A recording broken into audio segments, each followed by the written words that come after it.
You're listening to Systemic Error Podcast. The failure was designed. Forensic psychologist says new McConnell photo is littered with red flags, based on an article by Thomas Kicker. McConnell's managed image is not transparency. A photograph is not a disclosure.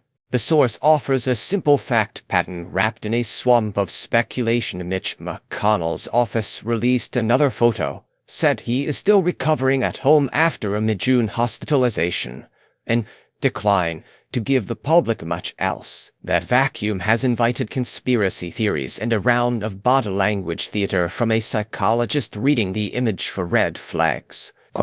The real story is not the photograph, it is the refusal to provide plain, verifiable information while asking everyone else to treat a staged image as proof. Who controls the story? McConnell's office holds the institutional power here, not the rumor mill, not the psychologist, not the social media amateurs squinting at a frame. The office decides what gets released, what gets withheld, and how much ambiguity can be kept in play. That matters because opacity is not neutral. It is a choice. When a site leader's condition is kept vague, the resulting confusion is not an accident of public hysteria. It is the predictable product of controlled disclosure. The photo was built to say almost nothing. The psychologist quoted in the source may be overreading details, but the underlying critique of the image is not hard to understand. The photo is designed to reassure without informing. It shows life, smiles, and little else.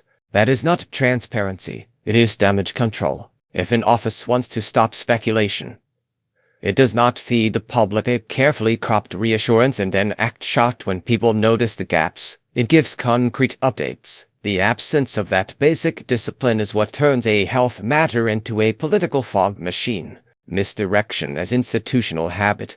The source leans heavily on red flags in a photo, which is a flimsy basis for medical certainty. But the more important misdirection is political, not visual. The spectacle shifts attention from the office's secrecy to the public's curiosity, as if the problem were that people are asking too many questions instead of the office refusing to answer them.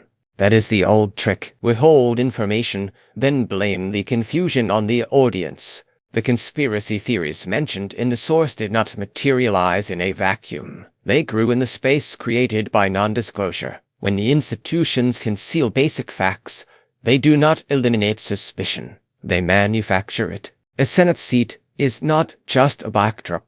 McConnell is not a private citizen whose recovery is nobody's business. He is a senior institutional figure in the Senate, and his condition has political consequences. That is exactly why the ambiguity matters. Power does not stop being power when it is hidden behind a family photo and a statement about physical therapy. The source hints at the broader stakes with talk of a hidden status and a possible special election. Whether or not any of those claims are true is beside the point. The fact that people are reaching for them tells you how little confidence this kind of managed messaging produces. The larger pattern.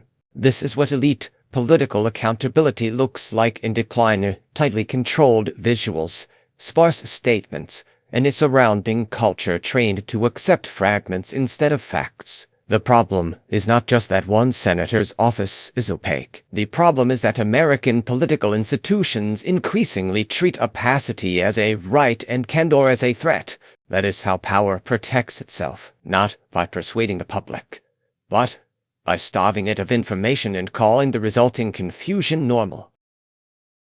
You've been listening to Systemic Error. Thanks to Alternet for today's article. With the automated voice of John, thanks for listening.